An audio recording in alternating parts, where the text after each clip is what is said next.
Sesko the preferred choice, Gunners in concrete talks with Leroy Sané, and Rodrygo the number one target. Let's get straight into the news.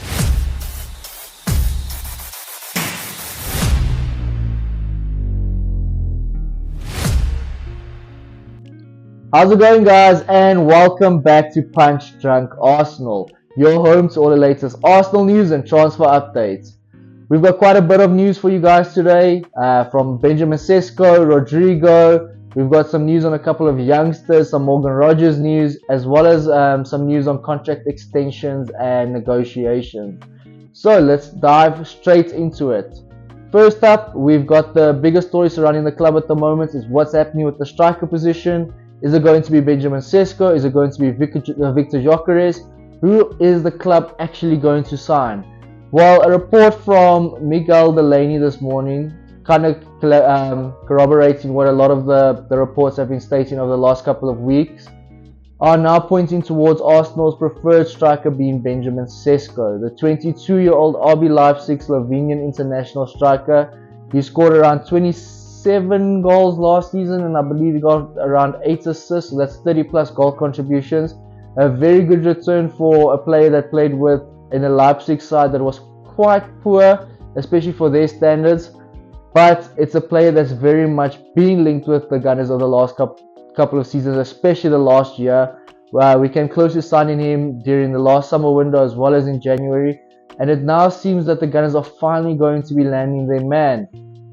As I mentioned, there were reports about Victor Gyökeres earlier this transfer window. The Gunners did actually agree personal terms with him. I believe there's a little bit of a hold up regarding the payment structure in that deal. Sporting want most of the payment to be paid up front, whereas the Gunners are looking to pay in installments, which I believe RB Leipzig are willing to do. The report from Delaney gave us a little update regarding the contract situation for Sesko, and it's believed now that he has agreed a 5-year deal with the Gunners. Now the Arsenal and RB Leipzig just need to come to terms on a fee. This is very, very positive news.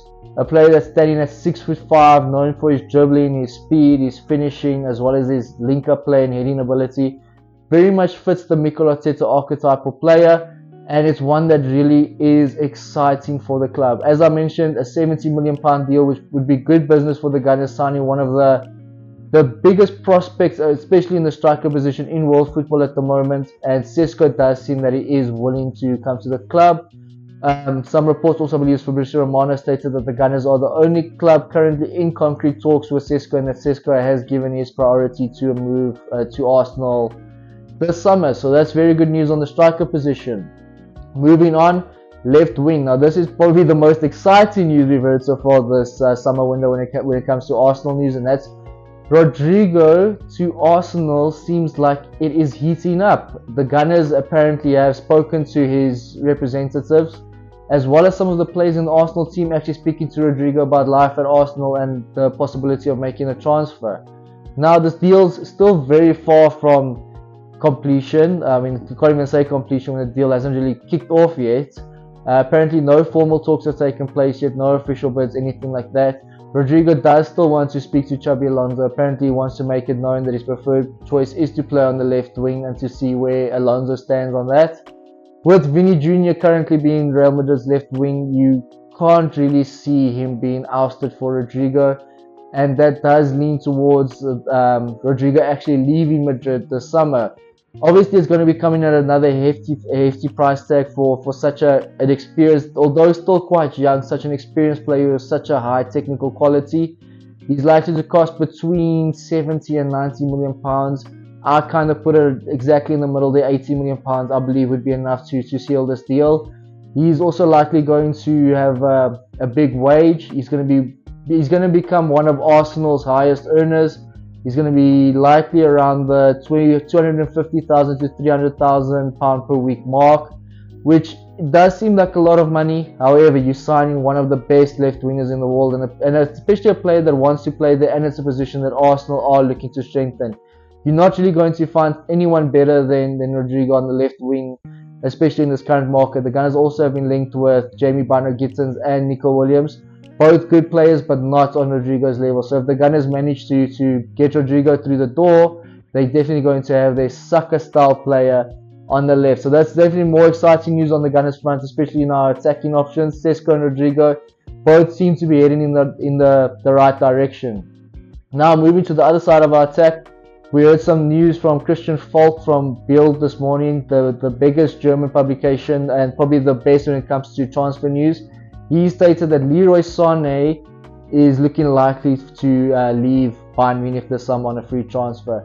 Additionally, which makes the report a little bit more exciting, especially for Arsenal fans, is that he believes that the Gunners is Sané's preferred destination. We saw reports earlier this week that Sané has actually rejected an approach from Tottenham, which kind of already puts him more in the hearts of the Arsenal faithful, which is a good sign. And in my opinion, if we do manage to sign Sané, especially on a free transfer, even though it's not realistically a free transfer, he's going to come with a high signing on fee as well as increased wages. It would really be a good piece of business by the Gunners. You're signing a player with bag loads of experience, a serial winner, as well as someone that offers something a little bit different to what the Gunners currently have on the right wing. Saka obviously is our number one option, but Sané is just a little bit more of a player with a little bit more speed. He's kind of got that X factor to him. He likes to get onto the ball and he likes to get past defenders. He likes to take defenders on. So it will be a very good option for the Gunners, as well as a rotation option for Saka. Saka definitely cannot be playing the same amount of minutes he has been playing over the last couple of seasons next season, and Sané would be very much a good option for a rotation option in that position. As I mentioned, he's 29 years old, so he will be coming with a lot of experience. He's won pretty much everything throughout his career, so it's bringing in someone with that mentality of winning, which is something that the Gunners team does probably lack a little bit. So all in all, it's a very good signing if we do manage to pull it off. Also, it's a player that's very, very well known to Mikel Arteta. They spent some time together at Man City, so Mikel Arteta knows the player well. He knows what he's all about, and he knows what he can bring to the table. So if we do manage to bring in Rodrygo, Sesko, and Sané, our attack's pretty much sorted for next season. You've got Sesko and Havertz up front. You've got Saka, Sané, and Nwaneri on the right. Martinelli can also play on the right. Then on the left, you've got Trossard, Martinelli and Rodrygo.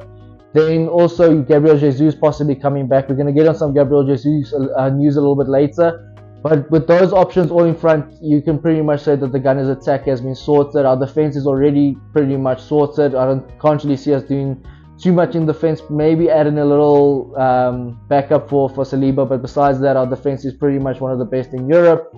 And then midfield, we also sorted. A lot of people have been talking about adding an attacking midfield option for Odegaard, and here we have some news regarding that, even though I'm a bit skeptical just at this moment in time, because I do believe we have bigger priorities. But it's two moves that do make a lot of sense for different reasons. Okay, so the first one, we saw some news coming out of Greece this week regarding a young Greek wonder kid playing in the Belgian Pro League. He was obviously born and bred in Belgium, but he's obviously got Greek heritage. And that is Konstantinos Karetsas, the 17-year-old wonder kid playing for Genk. He scored about 6 goals, I believe, and 3 assists last season. And as a 17-year-old in any of Europe's top 10 leagues, that's a very good return. He plays on the right-hand side. He's a left footer. He's a full international with Greece already, despite his young age. And he's a very exciting prospect. My only concern with this deal is the price tag. He's going to cost likely around £40 million. However, a report coming out today stated that the Gunners most likely would only have to pay majority of this transfer fee next season. Part of the deal would be that Karetsas, even if he does decide to join the Gunners, he would only be linking up with the team in 2026. He would stay on loan at Genk for the upcoming season, which makes the deal make a little bit more sense. However, I can't see that happening now for that amount of money. With the amount of signings we do need to prioritize in top tier positions like striker and left wing, which is going to come at a hefty fee. I just personally can't see this deal happening for that reason. However, I wouldn't be surprised if it does happen in the same breath. It does make sense in other aspects. It's a very good prospect. The Gunners do need to add a little bit more young players into their team. If Fabio Vieira leaves, that does add in a little bit more transfer funds that could go to someone like a Karetsas. But as I mentioned, we do have Max Dowman and Ethan Nwaneri both coming through in that position as well. So unless Nwaneri maybe goes and only plays right wing, which I don't think is the best option for him, I think he's better as a 10. Then you also have Max Dowman, who's going to get a lot more first team minutes next season. He's arguably the best talent to come out of Hale in 50 years. He looks unbelievable. He looks even better than Wanyeri. So maybe if that's something like that happens, or if Karetsas maybe comes in as the right wing backup for Saka, that's another option to look at. Because especially let's say we do sign Sane, he's already pretty much getting at the end of his career.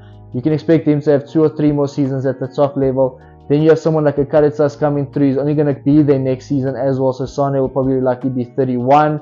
Karetsas will take 2 years to develop into that role. Sane gets moved on, and you got Karetsas who can play on the right wing. So there is some positives to the deal. Like, so I'm a bit skeptical at this moment, but I believe there is some credibility to it. We saw more reports. I believe that Atleti came out this morning and stated that the Gunners' interest in the Greek international is real.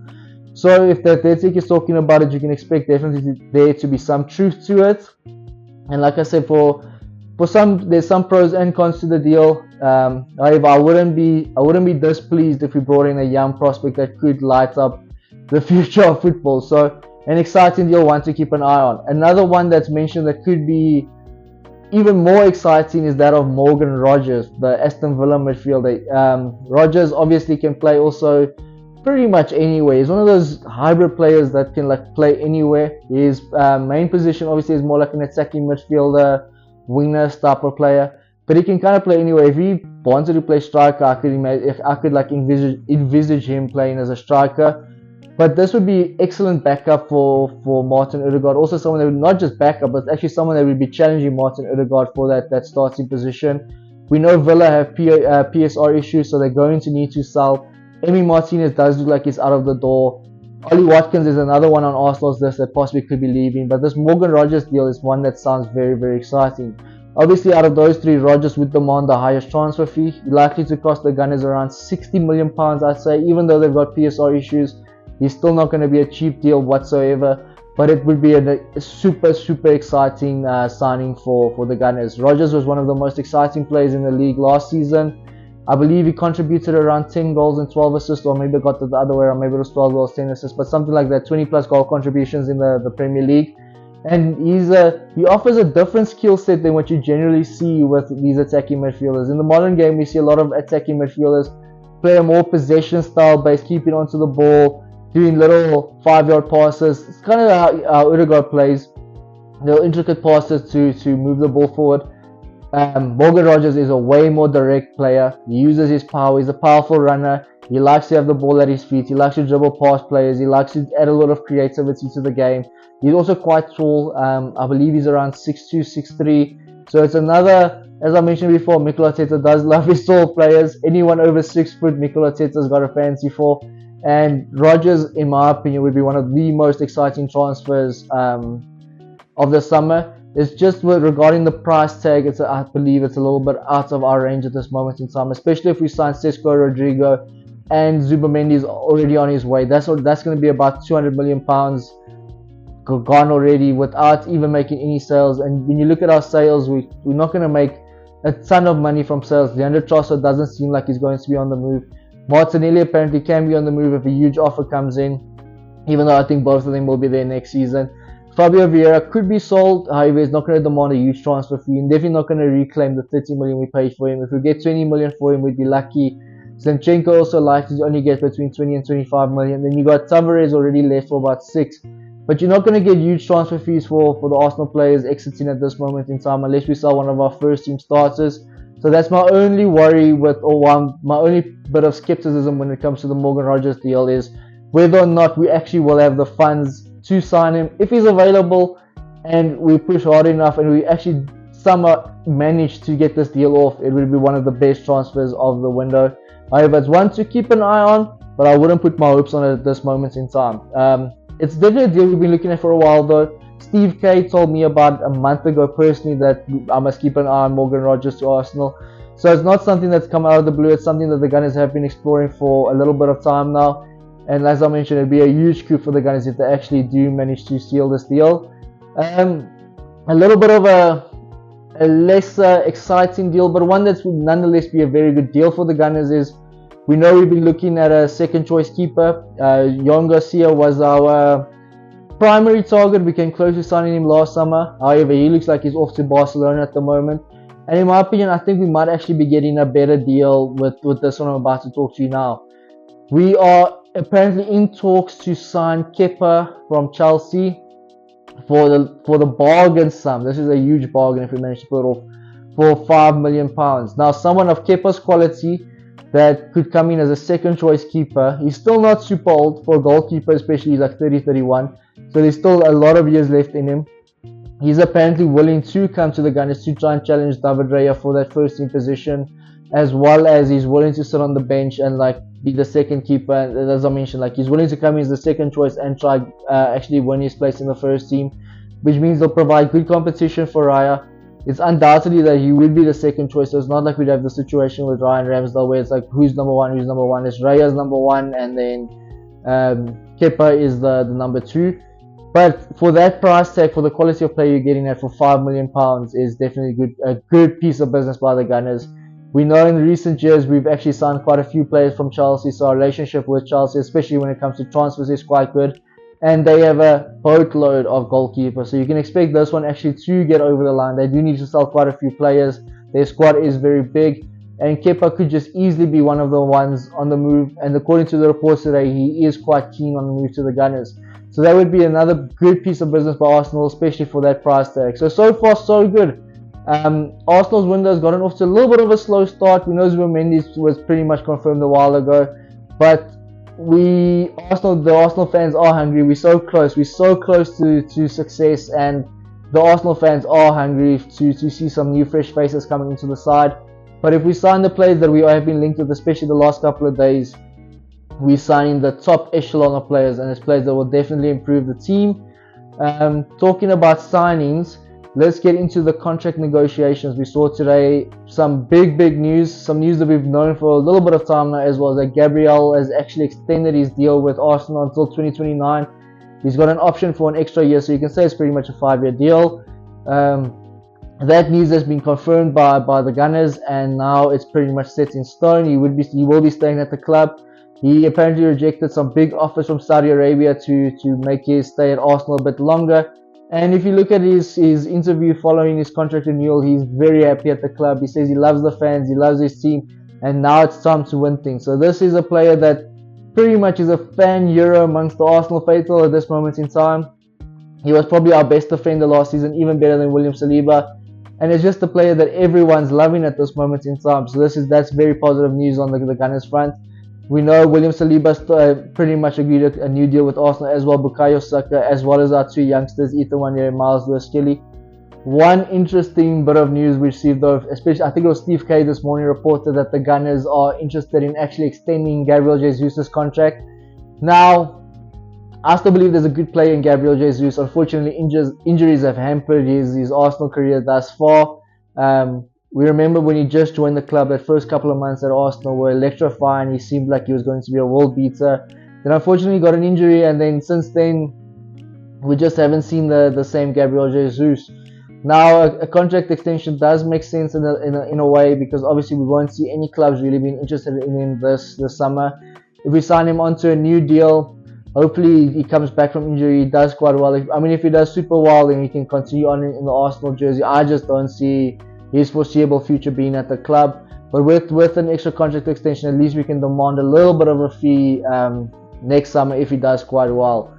But anyway, guys, thank you so much for joining us. Obviously a bit of a longer episode. As I mentioned, there was a lot of news today, but a lot of exciting and positive news. The Rodrygo information seems very good. It does seem that he's likely going to leave Real Madrid this summer, and Arsenal seem like they're on that case, so that's very good news. Benjamin Sesko does seem like he's the preferred option for Arsenal in the striker position. Expect a lot of updates regarding Sesko in the next coming days. Zubimendi does look like a done deal. As we all know, this has pretty much been confirmed for the last couple of months. Then the Morgan Rogers and Karetsas news, both exciting prospects. Morgan Rogers obviously a little bit more developed at this stage in his career and would be an exciting buy for the Gunners. We still just have to see really how credible those reports are, or not credible the reports are, but how much the Gunners actually push to go ahead with those deals. Leroy Sané, Christian Falk generally is very good with his transfer reports, so it does seem that there's definitely something going on there between Arsenal and Leroy Sané. Free transfer for Sane would be a good piece of business. Kepa, another one that would be likely coming on the cheap for around £5 million to be the second choice keeper, also another good piece of business. And then finally, the contract extensions. What are your thoughts on Gabriel Jesus? Bit of a weird one for me, but it's one that makes a little bit of sense at least. And then I'm sure, just as you guys are, I am as well, we're very much excited about Gabriel extending his contract with the club. Anyway, guys, thank you so much for joining us. Don't forget to smash that like button, subscribe to Punch Drunk Arsenal for all your latest Arsenal news and transfer updates, and leave your thoughts in the comments down below. Cheers, guys.